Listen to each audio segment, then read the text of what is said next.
Hare Krishna. Jai Prabhupada. Welcome everyone. We're going to talk about faith. Where it comes from, why we lose it, where it goes when we lose it, how to get it back, all that good stuff. And Sundari Radha had sent a question about faith that she wanted to discuss. And I asked her to send it to my email, and I believe she did. And I can't find it. So when Sundari Radha shows up, we're going to ask her to send it again.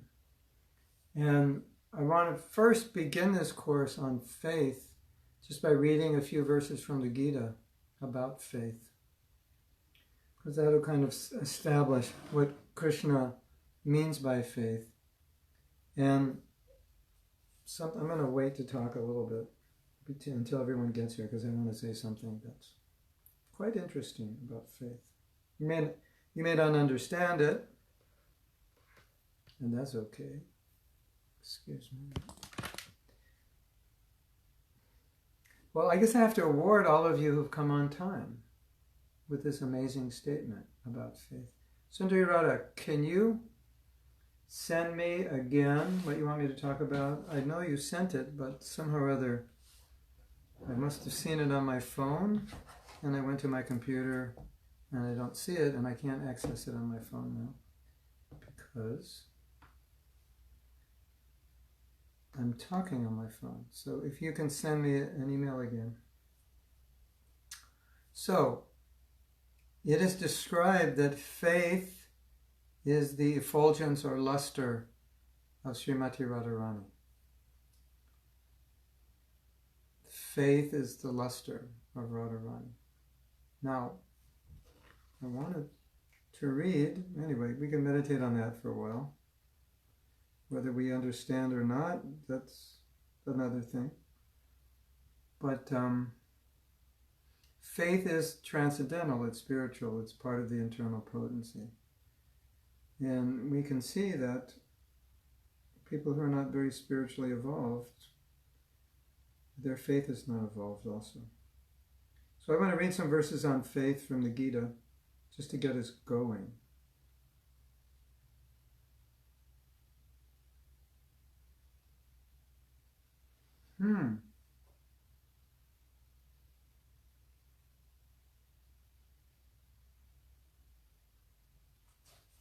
Wait. Hold on. Don't go anywhere.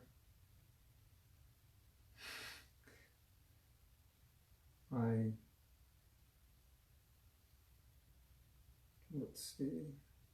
Divisions of Faith, that's the 17th chapter. It's a good place to start. First verse, what is the situation of those who do not follow the principles of Scripture but worship according to their own imagination? Are they in goodness, in passion, or in ignorance? Verse 2, the Supreme Personality of Godhead said, according to the modes of nature acquired by the embodied soul, one's faith can be of three kinds, in goodness, in passion, or in ignorance. Now hear about this. O son of Bharata, according to one's existence under the various modes of nature, one evolves a particular kind of faith.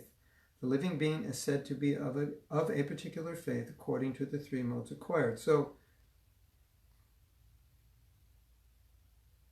okay, we'll read on a little bit, but I'm excited to say something, but let me read first. Men in the mode of goodness worship the demigods. Those in the mode of passion worship the demons.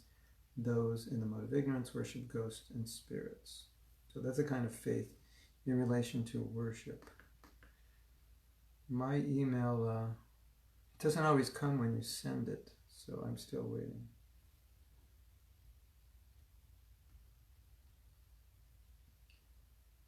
Those who undergo severe austerities and penances not recommended in the Scriptures, performing them out of pride and egoism, who are impelled by lust and attachment, who are foolish and who torture the material elements of the body as well as the supersoul dwelling within, are known to be are to be known as demons.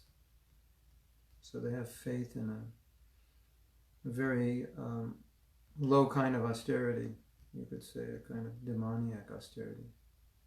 So then Krishna goes into describing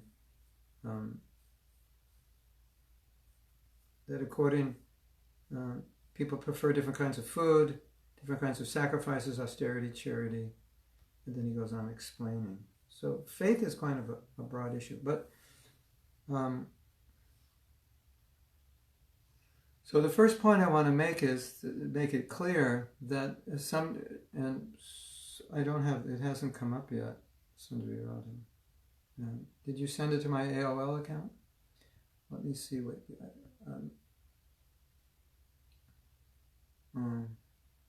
yeah, you can, all right, we'll read what she says. I read this week below, off the back of a number of conversations with Rama about faith or losing one's faith, and how our faith wavers, sadly wavers, when we send our demands to Krishna, and he does.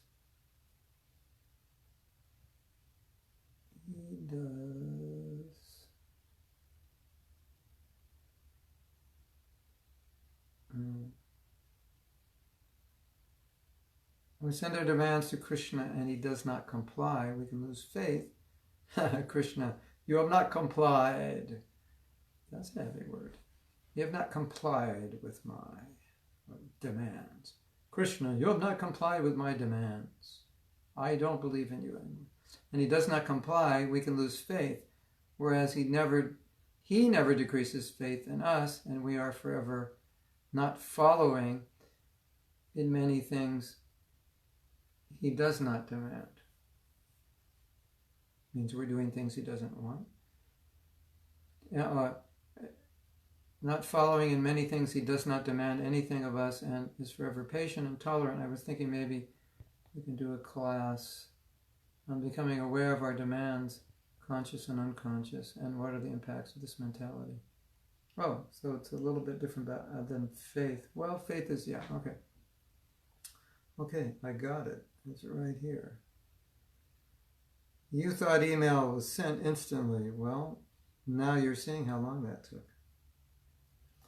And there's a poem. Okay, so the first thing, I believe is the 18th chapter, Krishna says, Shraddha Maya. Maya means full of.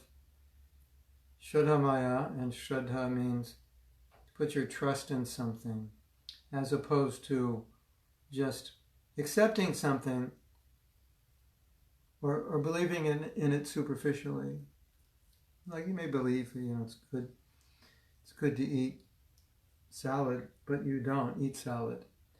So Shraddha means it's different. You actually do it. That's the definition Krishna gives of faith. To put your heart into something, Shraddha. So you're going to do it, as opposed to knowledge. I know this is good, but it doesn't become a way of life for me. But where there's faith, then it becomes a way of life. So when Krishna says Shraddha Maya, as we see from reading these verses, everybody has faith. So it's not a question of so much losing faith as a transference of faith. So we sometimes say, well, I'm losing faith in Krishna. But then the question is, well, what's replacing that faith? Because your faith doesn't go away, but maybe you have more faith in something other than Krishna.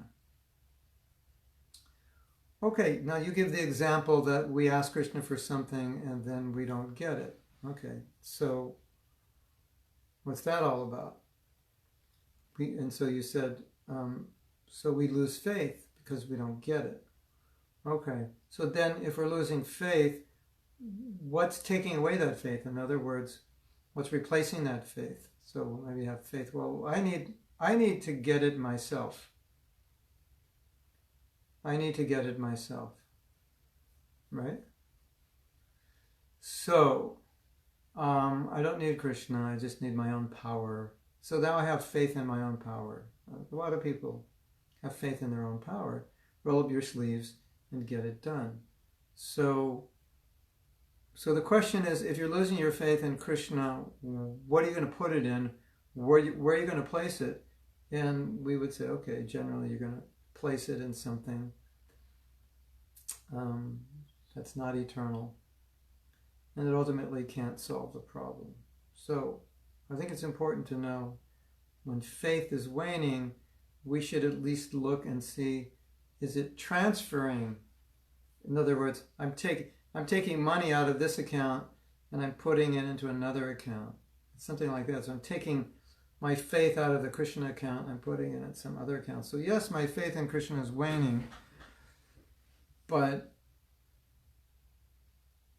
it's going somewhere, because by nature I must have faith in something. Maybe it's just in myself, maybe it's in my mind, maybe it's in my own ideas, my intelligence, whatever it is.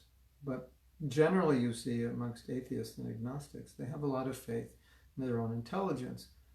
And generally you see amongst religious people, they have faith, well, they may have faith in their own intelligence, but not to the extent that they would ignore Krishna's teachings, God's teachings. They don't have that much faith in their intelligence.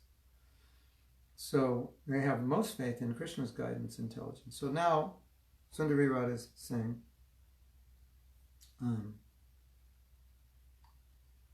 so we ask Krishna for something, he doesn't comply. We can lose faith,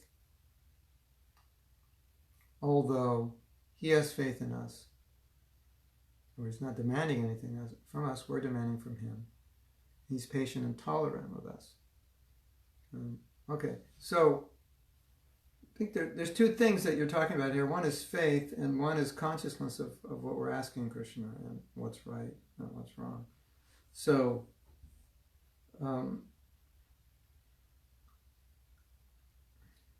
yeah. Well, a pure devotee who has complete faith doesn't demand anything, because he doesn't, he's more interested in serving Krishna than getting anything from Krishna. If he demands something, it's for his service. Krishna, I need this for your service.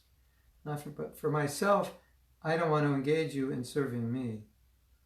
I want to, it's like, oh Krishna, I've got this old car. Give me a new car. I like new cars. Does the old car work? Yes, works fine. Okay. So if it works fine, a devotee would only pray that, oh, I need a car, this car doesn't work, I have so much important service, Krishna, could you help somehow or other? So you might pray for that because it's for service.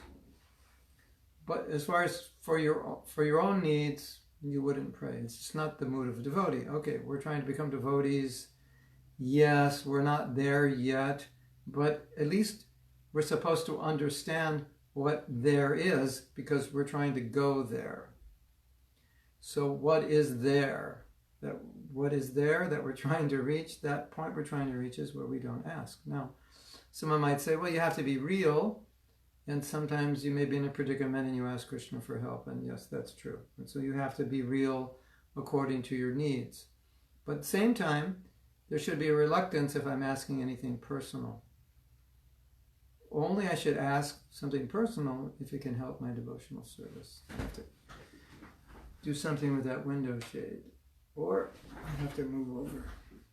It's that time of day when the sun is in my room. Not the sun planet, the sunshine. So,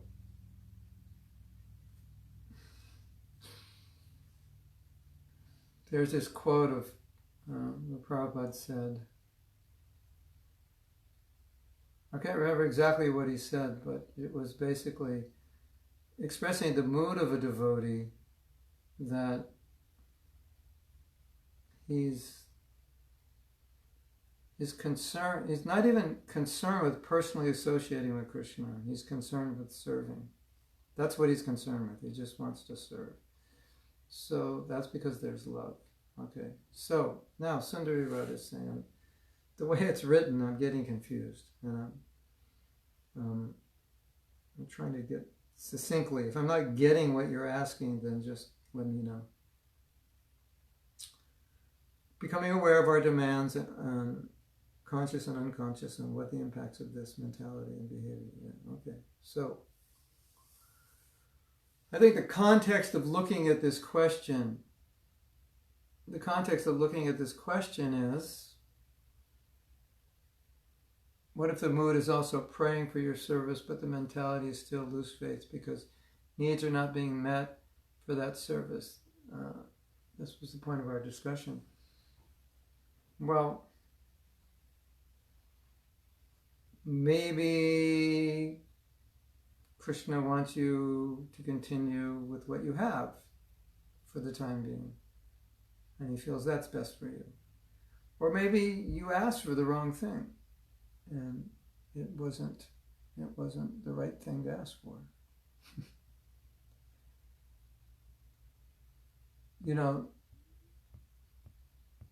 And maybe, you see, the principle is that Krishna wants to satisfy the desires of his devotee.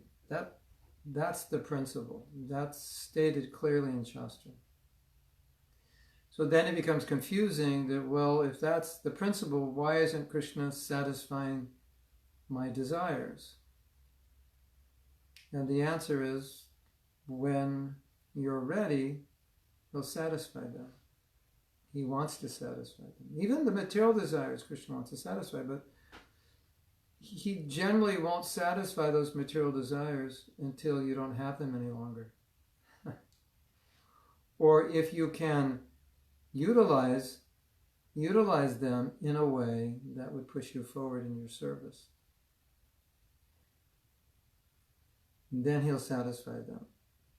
But if he satisfies them in a way that's going to harm you, or satisfies them before you can handle it, same thing, then he won't. And he may be testing your faith. And Krishna says, well, I want to see your faith, so I'm not going to fulfill this desire, and I want to see what you do. Or Krishna might think, you're asking, but your mood is not good. You're asking, but it's the wrong mood.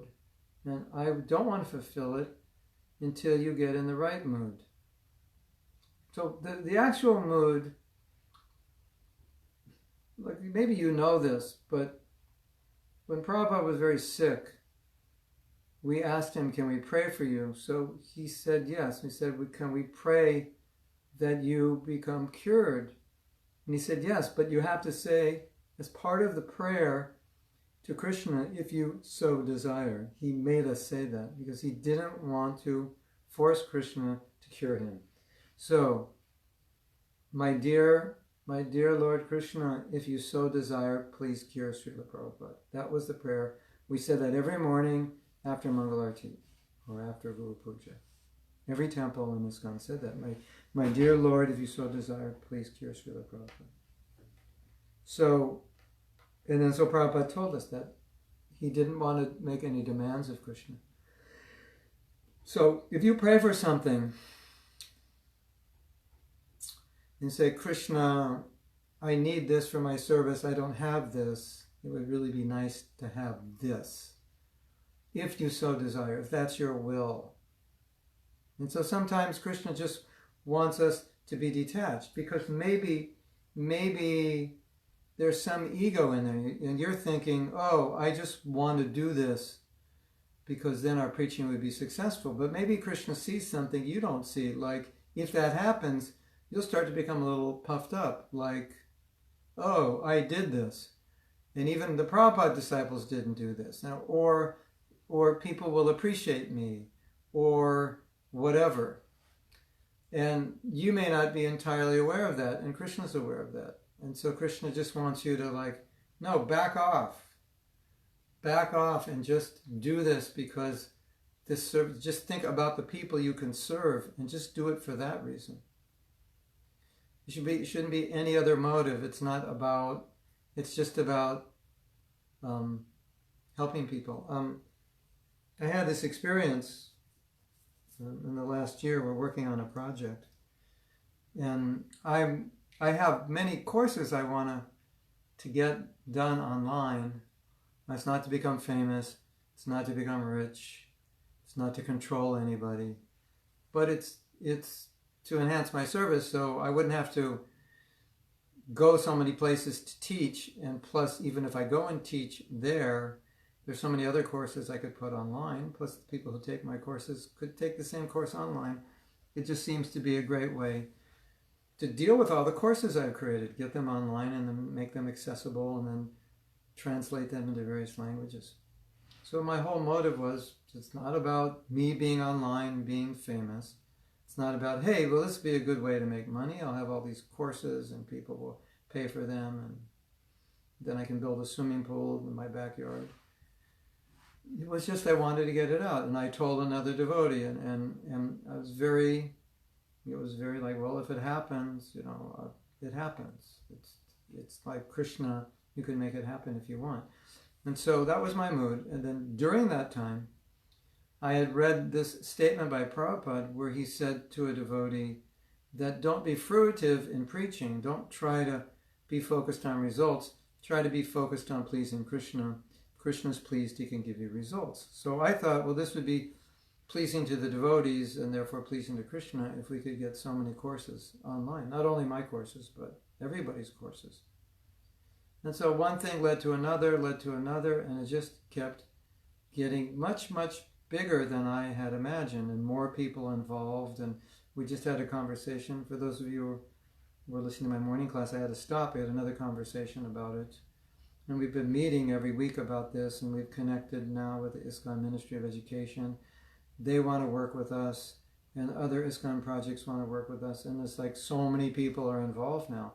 So on my own, I probably wouldn't have got it that integrated with the rest of the ISKCON world. Now it's getting very integrated, and it could prove to be something amazingly successful, and so many people participating and giving time and money, and we could create a whole online university. That's the idea. So let's say my idea to do this online course would be I could get rich and I could become famous. But I'm not even aware of that. I'm just like, oh, I want to get these online courses. But in the back of my mind, I'm thinking, well, I'll have more courses online than anybody in ISKCON. And therefore, I can walk around saying, hey, I'm the man. I'm the one who knows how to do this. What's wrong with all of you? You're behind the times. Get online. Get out there. Maybe that thought is subtly there. And Krishna sees that and he goes, okay, so yeah, we're not going to make this happen. We're going to make, it's going to go slow. You've got the wrong mood. So we have to ask ourselves that question when we're asking Krishna for something. Is there something in there where we are going to think, okay, if I do this, then I will be appreciated, or I will show others that they're not as smart as I am, or I will show others that they're wrong, etc. So that we have to ask ourselves, that we have to look at. Because when the desire is pure, so Amrita Radhika says, when you're on book distribution, if you're after money or some recognition, then it doesn't happen. So if your desire is pure, Krishna can use you and Krishna can make it successful. Now the other thing is, let's say your desire is pure.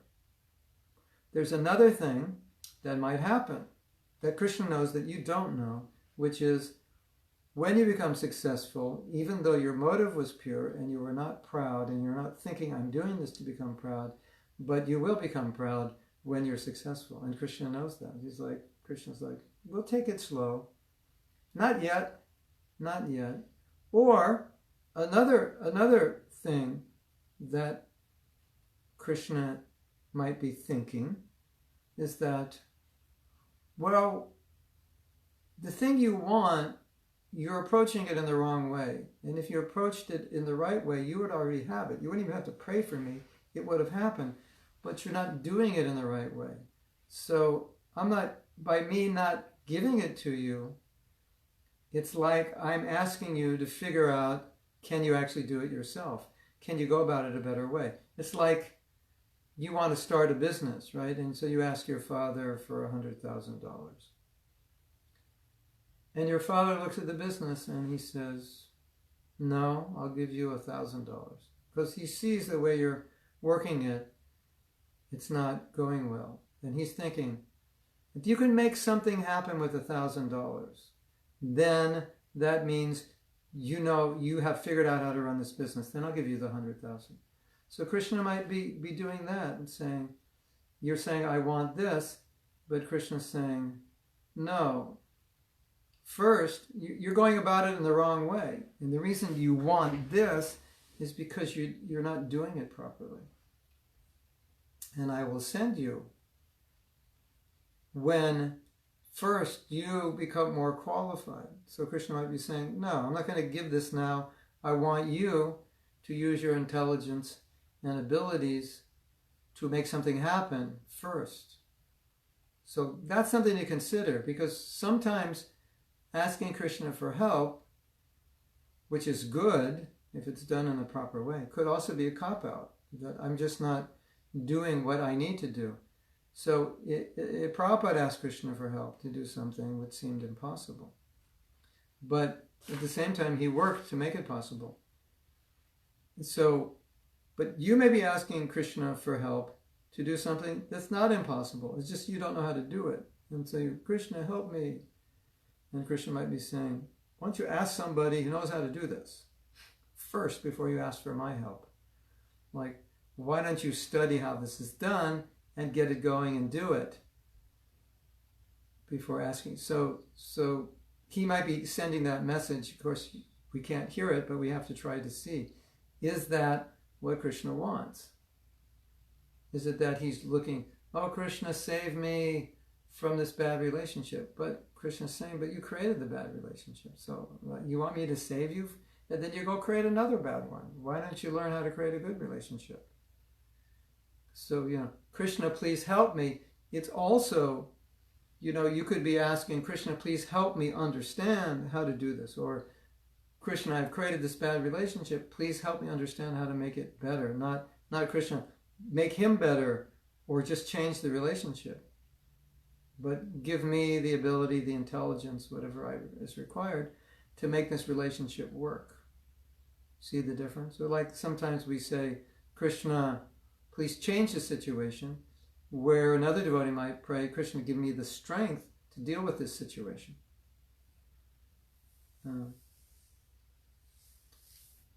Does that make sense? So Krishna could be looking at all of these things. Or you say, Krishna, I need this. And Krishna may say, I don't think you could handle this. There's something going on, either materially or spiritually. You're not able to handle this. And the fact that you're praying the way you're praying could be a sign that you don't know how to handle it. There's so many things, and it's going to be different for all of us. And so these are just suggestions that you can consider when you're wondering why Krishna doesn't fulfill your prayer. Now, another thing, and we've spoken about this before, you need to be humble to see things like this. Yeah. You need to be humble for everything in Krishna consciousness. Yes. Now, maybe Krishna's not fulfilling something because he needs you to be in that state for now to become purified, or he needs you to see that you're creating that state. Your actions are creating this situation. Your thinking is creating this situation. So if Krishna changes it and it doesn't change your thinking, then you're going to end up back in that situation again. Okay, Krishna, change this relationship. It's so bad. Enlighten my partner so he or she is nice to me. So let's say Krishna did that. But you're acting in a way that it's difficult for them to be nice. So Krishna makes the situation better, and because you didn't change, you make the situation worse again. So in a situation like that, he might say, no, I'm not going to change this. You have to change. There's something, or another aspect of it is that you need to go through this, because if you don't go through this, you won't learn how to be different, or how to change, or how to do things differently. Because in your life, it's not that you just succeed because you have abilities and then it's all external. it's as much internal as it is external. So there requires a certain state of consciousness to be able to be successful. A kind of confidence, a kind of willingness to do what's difficult, to face your fears, a kind of determination to continue, and so forth. And if you don't have that, then even maybe you have some material ability, ultimately you won't be successful. So Krishna may see that you don't have that, and he wants you to have that. And there may be so many things Krishna wants you to understand. And I think when we pray and we don't get what we want, we have to think, okay, let me be satisfied with this situation I'm in. Maybe it's a karmic thing, and it's just going to be that way. Let me be satisfied with this. I want to make it better because I want to serve Krishna better. But at the same time, let me be satisfied with this is what Krishna has chosen to give me, or this, according to my consciousness, is what I'm producing. Now, can I do better? How can I do better? Can I change my prayers? What does Krishna want me to know? These kinds of things we want to look at. And maybe Krishna's just looking for a change of consciousness or a change of action. And it took Krishna not fulfilling that desire in order for us to become aware that actually I had the wrong mentality. Even maybe the prayer was wrong, or maybe even the desire was wrong. So, and then, just on the most basic level, it could just be a karmic thing that we're working through. And Prabhupada said, we deal with karma with tolerance, we accept whatever Krishna sends, we think we deserve worse. So these are ways to deal with it. I want to go back to your questions or comments.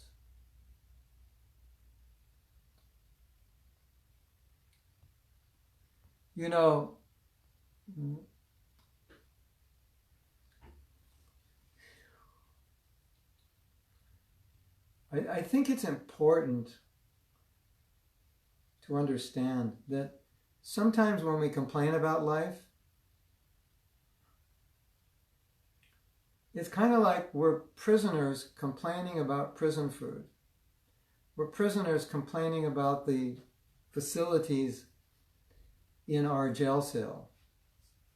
The bed's not soft enough, the speakers that they pipe in the sounds with aren't good enough, it's too hot in there, it's too cold. It's like you're a prisoner, you can't adjust these things. This is just what you get.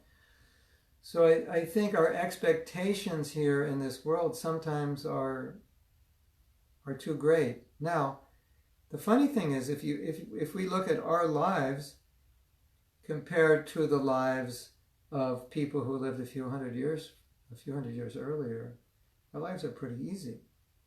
And I think part of the reason we have a lot of these internal problems, although this is just my sense of it, and I'm not a historian, so I can't verify it. But I think we all have experienced that when material life progresses to a certain threshold, as it has in the last 100 or 200 years, it causes mental anxiety or psychological problem. It's like things are too easy. There's not enough austerity. And so I think sometimes our life becomes too easy, and then we expect more, and we become despondent that things aren't, I don't have my 2018 Lexus. I've just got I'm so depressed I only have a 2005 Camry. Well, you have a car. That's, go back 150 years. There weren't cars. You'd have a horse, or you'd be walking or riding a bike. So why Krishna doesn't give me a Lexus? What's wrong with me? He doesn't love me anymore. So sometimes I think our whole perception of life is a little warped. We become a little spoiled. And then what we expect from Krishna is like, things should be easy. Well, yes and no. But a devotee, you could say maybe academically, Krishna will make the life of his devotees easy. But from the devotee's perspective, he doesn't think that way. So, does that make sense?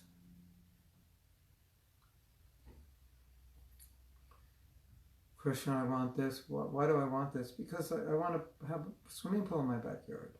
It's like, so I'm praying to Krishna to send money make my business successful so I can have a swimming pool. Now, make my business successful, I could buy 100,000 Bhagavad Gitas and give them to book distributors. Yeah, okay. Why didn't Krishna fulfill my desire to give me more money to build the swimming pool? You know what I'm saying? This is an exaggerated example, but you understand. So Sundari Radha is asking, what if the mood is also praying for your service, but the mentality is to still lose faith because needs are not being met for that service? This was the point of our discussion. Yeah, and so the answer I was giving regarding what's your motives for the service and how would that, if you were successful, the service affect you, that's an important answer. Am I doing this service purely? Krishna, why aren't you giving me this facility? I want to do it for you. If we lose faith, okay, this is I think kind of where the essence is going. If we lose faith, it doesn't make sense. Because look at Srila Prabhupada. He's Krishna's dearmost servant, pure devotee. Right? He has trouble in his family life. He wants his wife to preach with him. He can't do it at home. She sells his Bhagavad Gita. She doesn't support him in his preaching. He's forced to leave home. He's living in Gaudiya Math, doing some service there. He finally takes sannyas, tries to start a center, League of Devotees, create an organization. It doesn't happen. He goes to New York. For the first few months, like nothing's happening. It doesn't look like anything's going to happen. Now, if we take that scenario and we put it to your question, then just put yourself in Prabhupada's position. And if you lose faith, I don't know if the word lose faith is right. Because if you go through that and you lose faith, then I would say, well, how much faith did you really have? Maybe it's more of not losing faith, but showing that the faith wasn't very strong in the first place. And it didn't take much to break the faith. So I would say maybe the faith was weak already, and the situation just is showing us how weak it is, because by Krishna not fulfilling my needs in this particular service, then I lose faith, or my faith is cracked. So that would be a demonstration of a realization of how weak our faith was to start with. Did Prabhupada lose faith? Of course not. That external situation had absolutely nothing to do with Prabhupada's faith. Right? Now, if it has a lot to do with our faith, then we have to question, how strong is our faith? Not very strong in the first place. And maybe we didn't realize how weak our faith was until a situation came up and we tend to be losing faith, which I would say faith is breaking. I would say maybe we didn't have a whole lot of faith to lose, and now it's so weak it's just cracking, right? And so understanding this particular context and understanding how a pure devotee deals with difficulty, then we see for a pure devotee, faith is not being affected by these things. Faith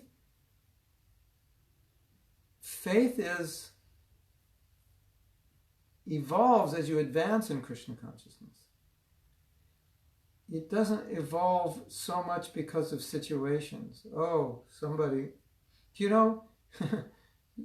I at one point I was going to India, and I was going with very little money, and basically I would get to India, my family was there, I was going to meet them, and I'd have to leave like a few weeks later. I was like, why am I flying all the way to India if I'm going to leave? But the plan was I had been traveling, I was going to go to India and then stay there. And right before I went, someone, I don't know what happened, their business was doing well, and they sent me like $9,000 as a donation. of course I was asking people, can you help the preaching? So, but I never lacked faith in Krishna when there was no money, because I knew, well, Krishna, you want me to preach, and that's what I'm doing, and I have faith you'll maintain me somehow or other. So, and it wasn't that the faith was established by the $9,000 or lost by having very little money at that point. It's established by your advancement in Krishna consciousness. And if your faith is being established primarily by what's happening externally, that means you really don't have much. Well, now I have a lot of faith. Krishna gave me all this money. Now I don't have a lot of faith. Krishna took away this money. Well, did Krishna take it away? Was it a karmic thing? Did you make a stupid decision? Who knows what it is? What's the lesson there? What does Krishna want us to understand? Maybe there may be so many things he wants us to understand, but our faith shouldn't be dependent on the situation, because that's not real faith. Faith comes in that Krishna is my protector, Krishna is my provider. That should be stable no matter what's happening. And if Krishna is not fulfilling my needs at that point, then I should reflect on why that may be. And I've given so many reasons. There could be other reasons. Okay. Amrita Radhika says, I've realized that if I don't read Shastra every day, I can really get affected in many ways. Doesn't our faith get stronger by reading? Yes. I also need association with elevated devotees.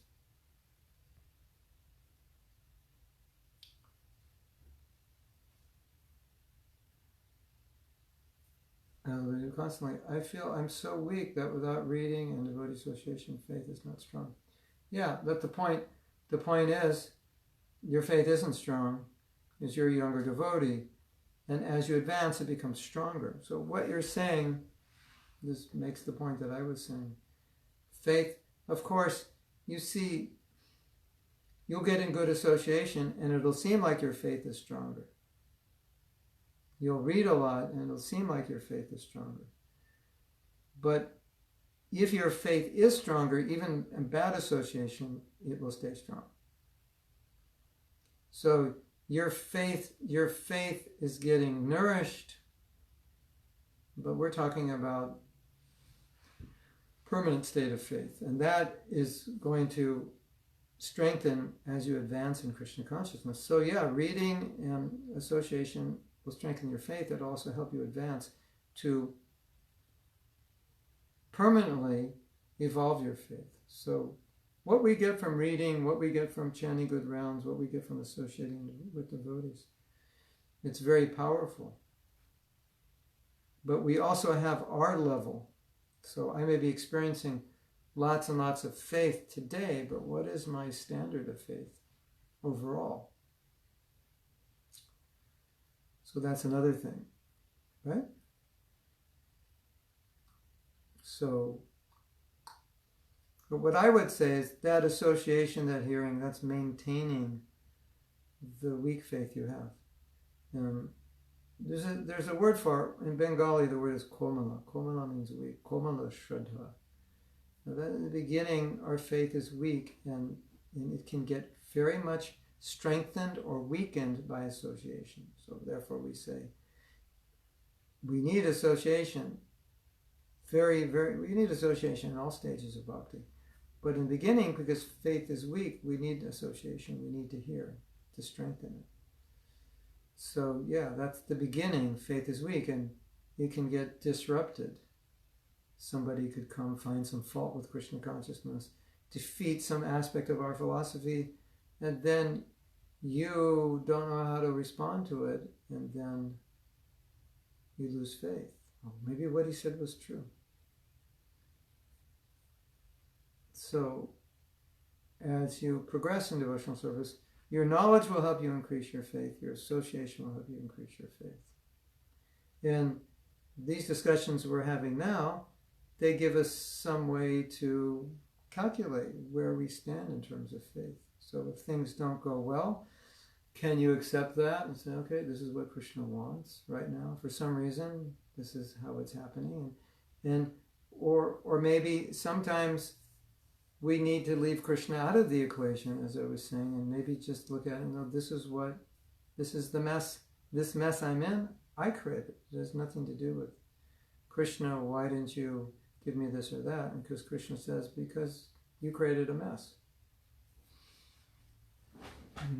Krishna saved me, Krishna helped me.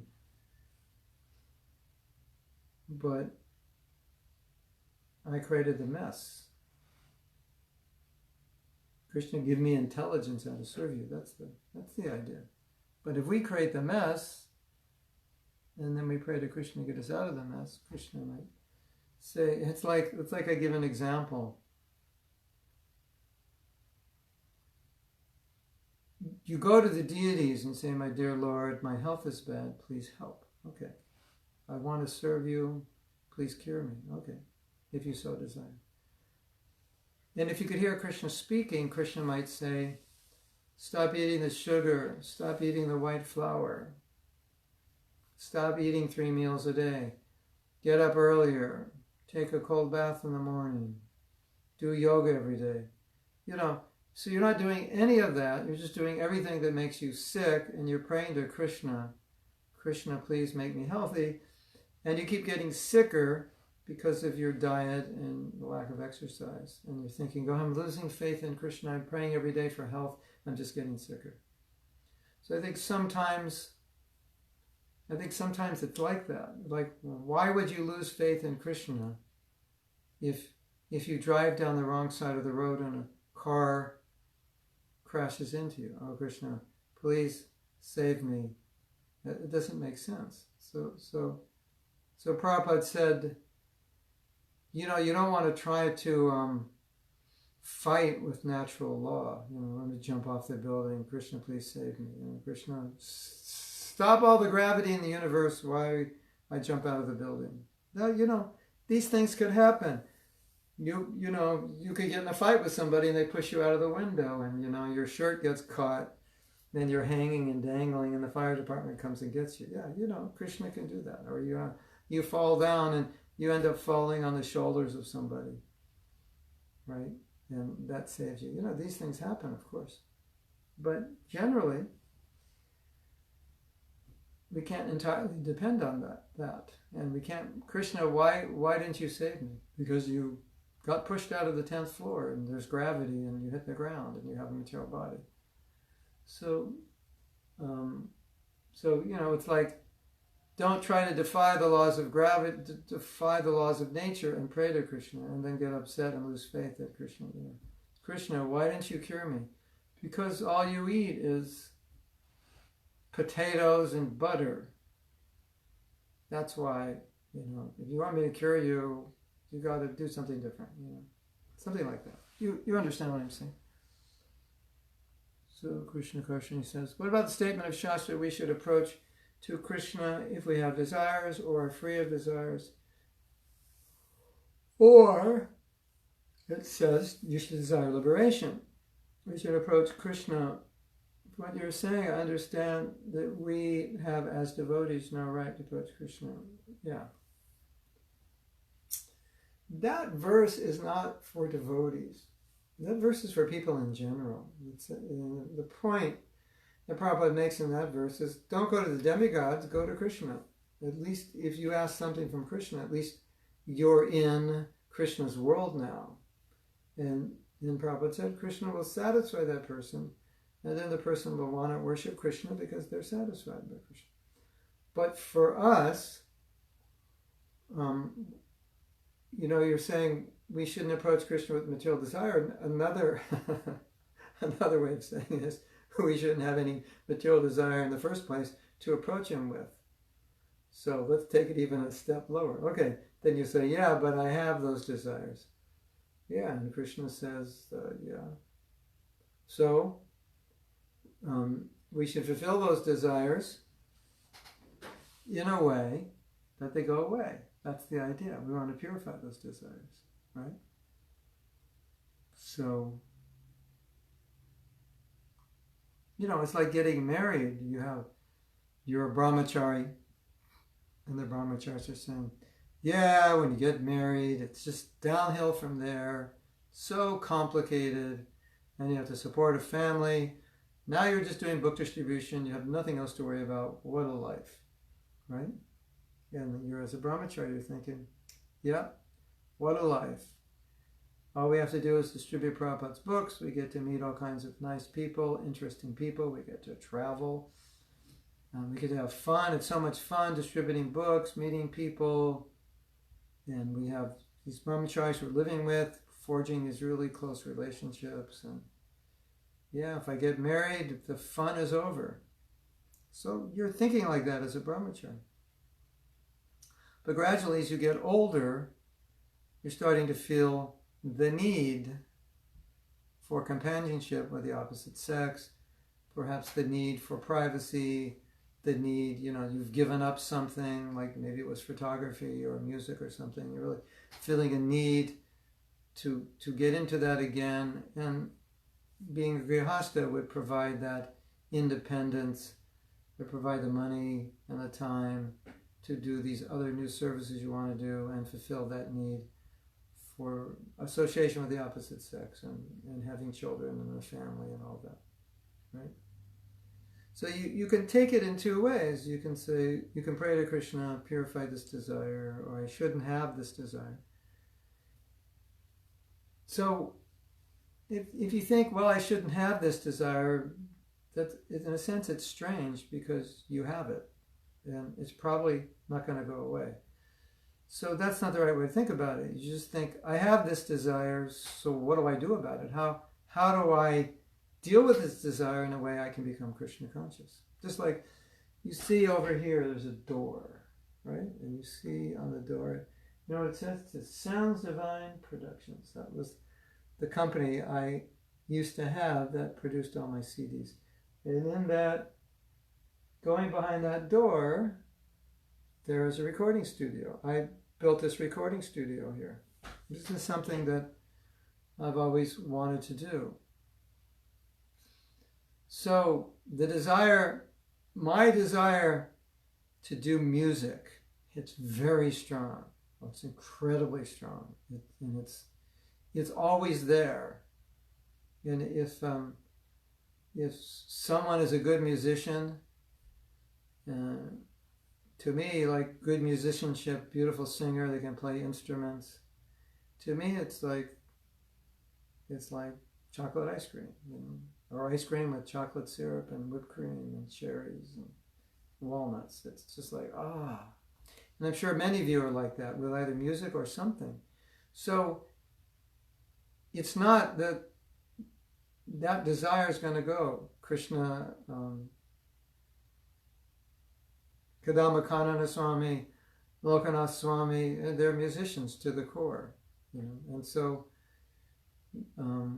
Janavi, Harrison, so many, my godbrother Havi, Bhattahari, so many. And so all of us as younger devotees, we were just doing book distribution, doing Sankirtan. And of course we have some outlet for the music and Kirtan, but not tremendous. So at some point in our life, we had to say, what do we do with this? It's so strong. It's not going away. This just desire to do music is so strong. So Bhattahari has a studio. Of course, Havi's professional, done so many recordings, and Janavi's doing recordings. And it's just, so it's not like that desire is bad, but you have to purify it and engage it. So that's the idea for us as devotees. So should we have any material desire for anything other than just serving Krishna? No, we shouldn't. We should just want to serve Krishna. Whatever he wants us to do, we should do it. That's what we're aspiring to, that position we're aspiring to come to. But if we find that, well, I have a desire to do movies or photography or graphic arts or writing or music or design or management or organization, leadership, whatever it is. You see, I'm not saying I do, but someone will say, I love to be in control. I love to control things. I love to take charge of things. I like telling people what to do. I like overseeing. I like getting things done. That means you're a leader or a manager.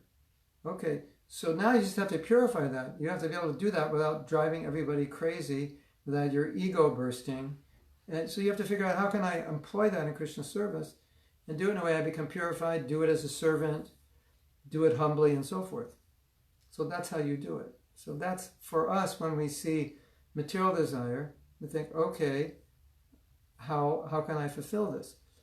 So the original example we gave was married life. Okay, so do I want to look for the most beautiful woman in ISKCON to marry? Is that how I'm going to fulfill that desire to be married?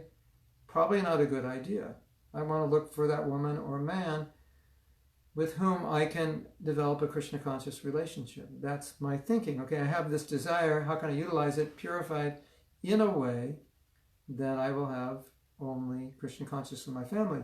In this studio, I made a vow to myself, only use it for service, because I could actually sit in that studio and just write songs and record all day for no real reason other than I just like to do it, but without an outlet in service. So I had to make that vow to myself. No, if I'm going to have the studio, we'll only use it for service. We'll only do it in a way that will further Krishna consciousness. So that's the idea. Okay. Right.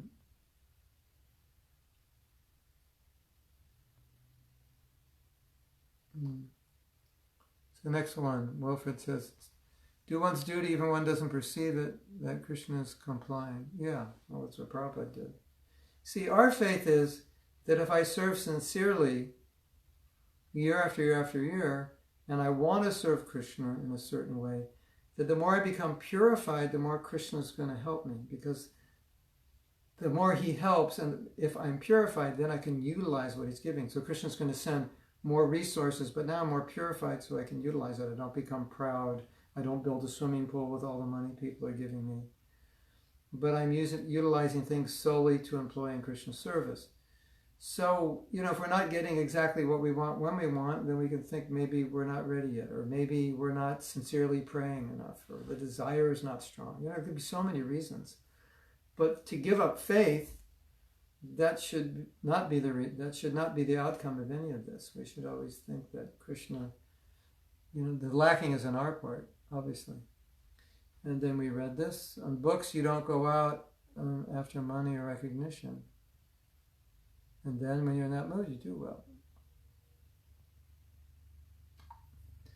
So Krishna Karshani says, maybe the solution is always pray that if we will achieve success, we will stay humble. Yeah.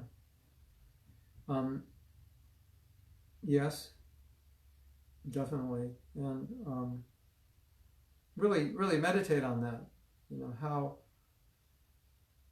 What would happen?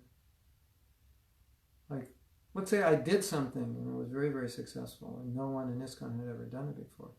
How would that affect me? And people are inviting me to the temples. Can you teach us how to do this? And everybody's talking about it. Krishna Karshani, what she did, she's so successful. GBC wants you to come and explain your whole strategy to them, how you did this, and blah, blah, blah. And then, in your honest moments, you realize that I wouldn't be able to handle that. Or in your honest moments, you realize that maybe there's part of me, not all of me, but part of me is doing this service because I want that recognition. I want to be somebody in ISKCON. I want to be known. I want to do something significant. I want to be able to have a position where I can tell GBC that, what you're doing is wrong. Look what I did. And then Krishna may look at that and say, no, you're not going to be successful because you can't handle it. So I think we need to look at that. That's important. Krishna is the motivator, the doer. We need to be humble to see things like this. Yeah. And humility is probably the biggest challenge we have to face. Because humility and Krishna consciousness Humility is Krishna consciousness. Pride is not Krishna consciousness. So humility it's almost impossible, actually. It seems almost impossible for a conditioned soul to be humble. But that's where we have to go to. So Amrita Radhika says, I was talking to Sitala Prabhu yesterday, and she said that when we get the same repeated patterns, it's either karmic or the fact that we won't take responsibility for what we are creating. Yes. And if things keep happening over and over again in patterns, that's a sign for us to look at what are we thinking, what are we believing. That's creating that. And if you say, well, I just can't see anything's creating it, then maybe it's just a karmic thing. But generally, if it's in patterns, repeated, it means we're creating it. I've told stories about certain devotees I remember in the early days. These brahmacharis, they leave the temple, go to another temple because they weren't getting along with the devotees in the temple they were in. So what do you think happened? Same thing in the next temple, same thing in the next temple. So and they would always blame it on everyone in the temple. So they didn't understand the patterns that they were creating. Well, the problem wasn't with other people, it was with themselves.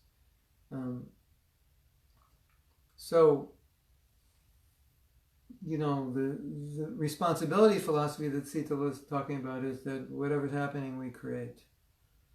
So, you can create things with your attitude. It's amazing. Just by having a better attitude, things change. Relationships get better, and all kinds of things change when your attitude changes. So sometimes it's just your attitude is wrong. Sindhu Lali Ki Jai. Wilfred. Bhakta Wilfred of the Bhakti Center in New York City, the Big Apple. He says, Srila Prabhupada would become disappointed and wanted to leave New York City several times. He would go to see when the next ship back to India would be, but he never leaves. But he'd never leave. He knew he was there for a reason. And in his quest to do his duty, he stayed. I just saw this in last year's movie about him. That's faith. Yeah, that's the point I was making, that Prabhupada's faith is not, it's not, Krishna, why are you forsaking me? It's always the devotee, surrendered devotee always sees Krishna's protection. I'm always protected by Krishna. I assume all of you listening to this have full stomachs and a place to sleep and clothes to wear. So isn't that protection? And air to breathe and sunshine and water, isn't that protection? No.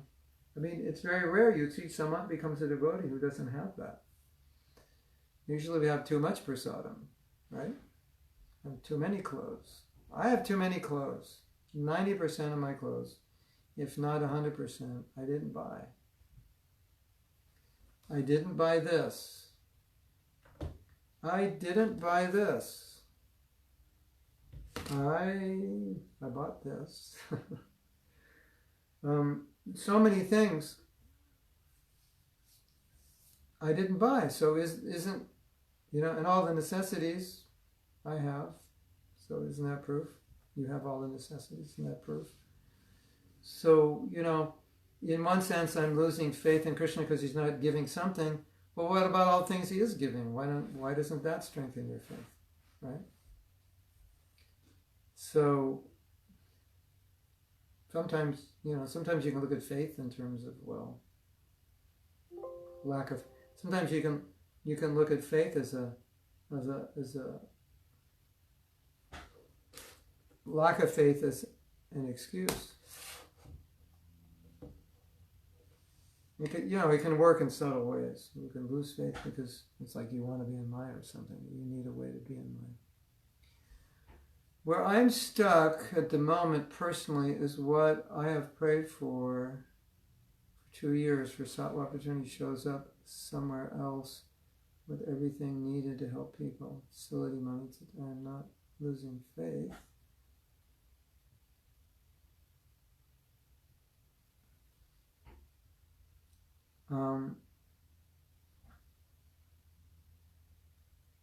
Not so good, but I'm slightly in a mood of confusion as to what to do next and asking, why is this happening? It's not what I want. Krishna answers prayers in a place that in my limited or naive view, that I think it's not best because it's what I wanted for Satnam, but gives it a different way, but he must think different, confusing. So I'm now thinking that we're missing some serious main focus for Satnam. I'm praying for clarity. What does Krishna want? I can tell you how I see it. I see it in two ways. This is how when I started Sattva, I had a vision which I knew was going to be difficult to fulfill. It wasn't like, okay, let's just get some devotees and go on Harinam. I'm not putting down Harinam, but it was much more evolved than that. And it's even, Sundari Radha, it's even more involved in my mind than you may be thinking, because part of what has to be done for Sattva to be successful is we have to have a whole university to train people once they become devotees. Because potentially Sattva could make lots of devotees, hundreds, thousands of people, when we actually do it and get it going. Then what do we do with all those people when they want to become devotees? How are we going to train them? They're all over the world, So I realized to create a machine that could create thousands of devotees is quite complicated. And I opted for that complexity as opposed to, this, like you and your husband, you just go somewhere and open your doors to your house and have some programs.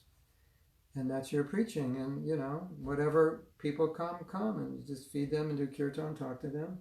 And that's it. So that's not so difficult. But to create an organization that would be broader, that would reach out to people around the world and would try to be able to communicate Krishna consciousness to people that normally wouldn't come to just our regular program, that's more complicated. So I personally felt like the complexity of the organization is kind of like building a sophisticated business where you have to spend years and years building infrastructure. So I think that's at least a reality of it, that maybe our time frame, we're thinking it should happen faster, but the complexity of what we're trying to do requires a lot of groundwork and infrastructure. Okay, so where I think we may be lacking is that just do what you can with what you have right now, even if it's not perfect or ultimate. It's something, just do something. So, and everybody that's successful, that's how they started. They started a blog with no readers. They started a YouTube channel with nobody listening. And they, did things and tried things and learned things and, just got out there. Okay, well, let's just get out there and do what we think, do something. And let's just get better at it. Just like make some video and put it out there, see what happens. And figure out how to get 10,000 people to watch it, right? Somehow or other, just like do something. So I think in my mind, that's what I've been trying to do. Just like, okay, this may not be big, but do something, because one thing leads to another. And you don't know what's going to happen. You put something out, and then 5 years later, it explodes, and you have big opportunity. And so 5 years, nothing happened. And I was just reading about, I forget who I was reading about. I was reading about someone who was a well-known historical personality. And I think this is common for many. I forget who this was.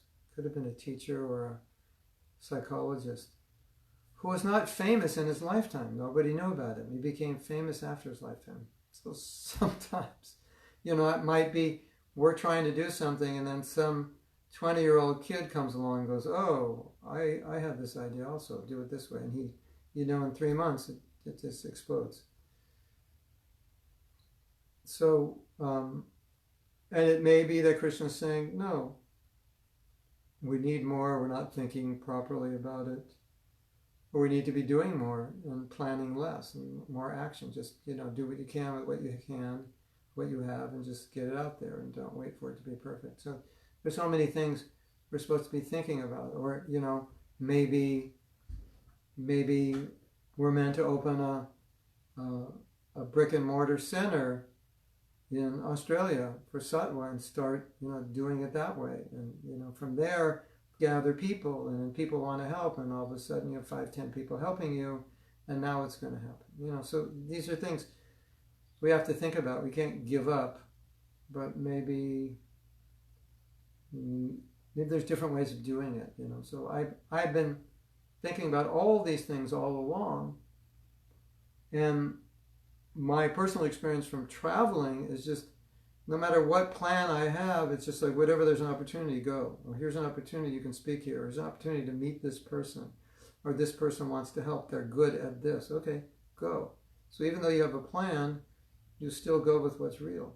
And the company that trained me in facilitation, they said that their biggest workshops were not at all strategic. They were from the feedback that people gave them who attended other workshops. They said, why don't you teach this? And that course that these people suggested then became the biggest course. So sometimes your whole strategy and plan gets changed up, and technology changes and the way people do things, and you may be learning a strategy, but that strategy is, someone else didn't use that and they became very successful. So I think Prabhupada's mood is always be preaching and sharing and see what comes of it, and create inspiration and inspire others, and don't do everything alone, and build a team. And so these are things to think about. Danya has a question. I have heard from a friend in the Gaudiya Math that if you want to up our quota of rounds from 16 to 34, 64, that the quality of prasadam we take should be higher. Wow. Higher in the sense of more pure? For devotees who are chanting more than 16 rounds, or just from initiated devotees? Is this true? Does it affect our chanting? I can't say it doesn't, but it's not something Prabhupada said, although one time devotees were in Maya and they couldn't figure out why, and Prabhupada said, who's cooking the prasadam? But he never said 16 rounds or more. He just said, is the person chanting 16 rounds? Are they chanting purely? Are they following the regular principles? So, obviously, the more pure the cook, the better. And if the cook is not pure, it will have some effect. But it wasn't like Prabhupada was going to every temple. Who's cooking? What kind of devotee are you? Out with this guy, out with this lady. We're going to put in so-and-so. It wasn't like that to that extent. So I think there is some threshold on the bottom. And if everyone's above that threshold, Krishna will accept it, will be okay. But, you could take prasadam cooked by Prabhupada. Yeah, why not? That would be amazing,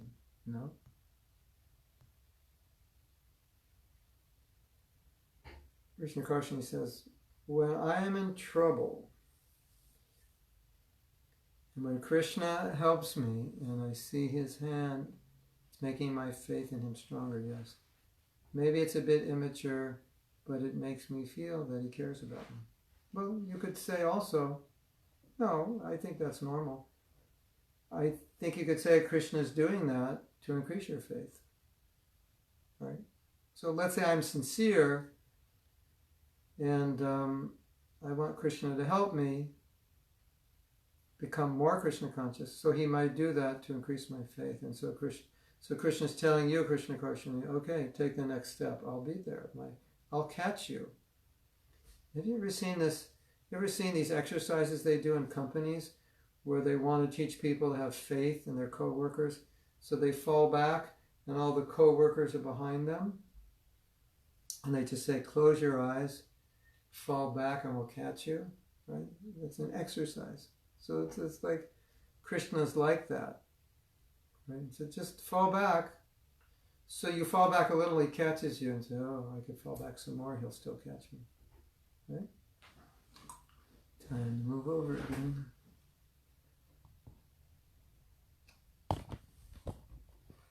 So it is true, I can't deny the fact that our faith gets stronger when we see Krishna helping us. And I wanted to write a book called Stories of Faith, which would just be devotees' stories of how Krishna helped them. And I think we talked about this before. I think that book would be one of the most important books for ISKCON. And all we have to do is just, every devotee we see, do you have a story of faith? Tell me. And record it. And we have, 20, 30 devotees just around the movement recording stories of faith. They're transcribed and edited and put in a book. It would be an amazing book, amazing faith-building book. Now, we should have faith without these stories. But like Krishna Karshani is saying, our faith increases when it happens to us. But I think our faith increases when we hear these stories of other people. Don't you agree? Whoops. Hit the wrong button.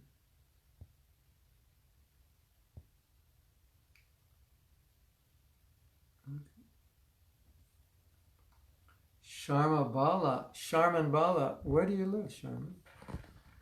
Then you can come to where we're doing kirtan. She wants to sing with me. He or she? Is that a she wants to sing with me in kirtan? All right. We'll test you. And if you're good, you can sing. Hare Krishna. In order to write the book, I need all of you to help me. Dunya says, I'm curious how to increase my rounds with sincerity. The best way to increase your rounds is to chant good rounds. They'll automatically increase. I don't think it's something artificial. I mean, you can do it by your willpower and determination, just decide to do it. But it naturally happens when you have a taste for chanting. You'll just want to chant more, for sure. That's the best way to increase, is to increase the quality. So, now, hold on.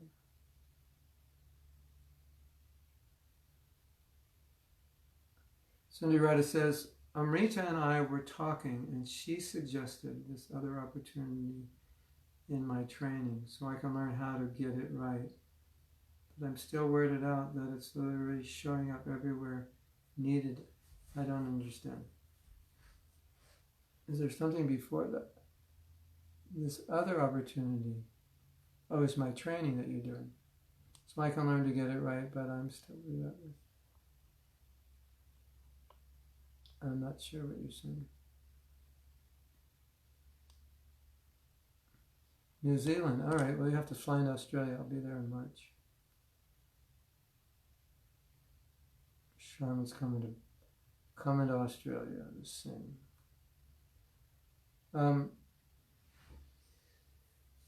The mentality, Sundari Radha, has to be a balance between everything depends on Krishna and I want to make this happen and I'm going to make it happen no matter what, it's going to happen and we're not going to give up and we're just going to keep pushing and pushing and pushing. And we're going to be doing something all the time that's getting us closer to making it happen.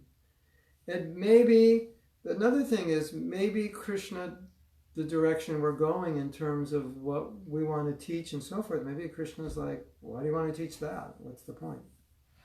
So he's making it hard. And maybe we come up with something. Like for example, I just wrote this book, which is an introductory book. And I feel there's so many people that need an introduction to Krishna consciousness. Just direct. This is spiritual life. That just having that book and having that book online and having a website for that book and doing workshops online and live about that book, that could keep us busy for the next 10 lifetimes. So we don't have to worry about teaching forgiveness or relationships or any of that. And so maybe that's what Krishna wants. Like what we're doing in Mexico City. Everything is is based on the holy name and based on helping people directly in their spiritual life. And so that's something to consider also. Maybe that's what Krishna wants us to do. You know, even though I've done forgiveness workshops, a lot of times I think that are really necessary. They're more necessary for devotees, I think, maybe than bringing people to Krishna. So that's, you know, when I wrote this book, I was thinking, why would I want to put energy into anything else? Let's put it into this book. Let's make a website for this book. Let's get this book distributed, hundreds of thousands. Sankirtan devotees can distribute it, and then people come to the website. And then from there, we have so many courses and online classes, and we build up this whole institution online just from the book. And then there can be, you know, next level and retreats and so on. So anyway, you know, we have to think these ways. And even if we were already successful in teaching these other things, it doesn't mean we wouldn't necessarily want to shift. Anyway, you keep thinking about it. You know, a lot of the discussion was initially when we were talking about teaching other things is that it would be a way to create income. But so far, there's no income coming from it. So, or not much. So that's something to consider.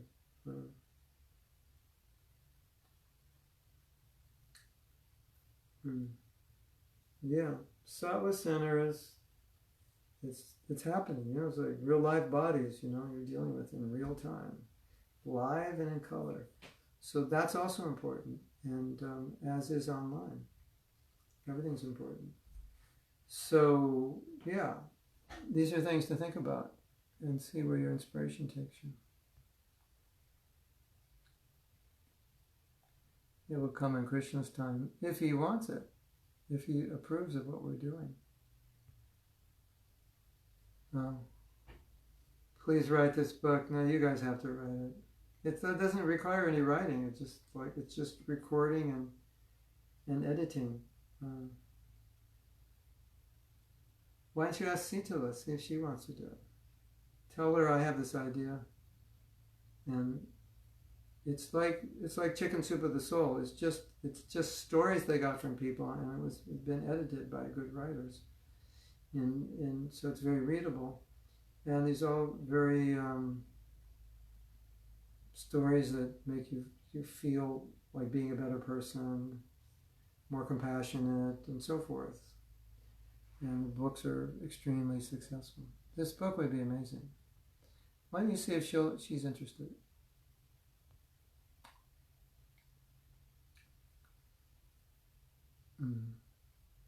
Focus might be off. It might be. You have to meditate on it.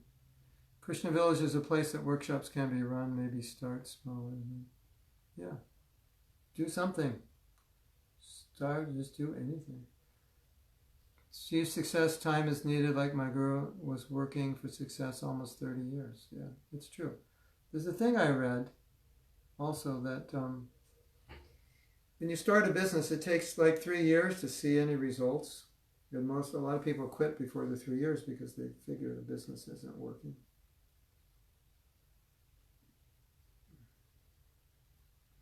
So, yeah, just Amrita, share with her the idea because I did this in a workshop. It was a workshop on prayer, and I asked devotees, could you share your stories, how Krishna heard your prayers? And there's all these amazing stories, and I could see everybody's faith just skyrocketed by hearing these stories. These are real life stories of devotees being protected and taken care of by Krishna, and Krishna reciprocating. So what we didn't discuss in this class today is we discussed how Krishna may not reciprocate. We didn't discuss how Krishna does. And I think that's why a book like this would be important, because it would all be stories of how Krishna is reciprocating with his devotees. He is real, he's there. And even when he's not reciprocating, I think we should think he is reciprocating. We just have to see how he is reciprocating. Is that okay? Can we finish now? We went 1 hour and 27 minutes. You got 27-minute bonus. Krishna Garshin says, I remember times when Indrajit Swami was struggling, but right now everything is going smooth. Yeah. You know, Sundari Radha, sometimes Krishna wants to see if you're struggling.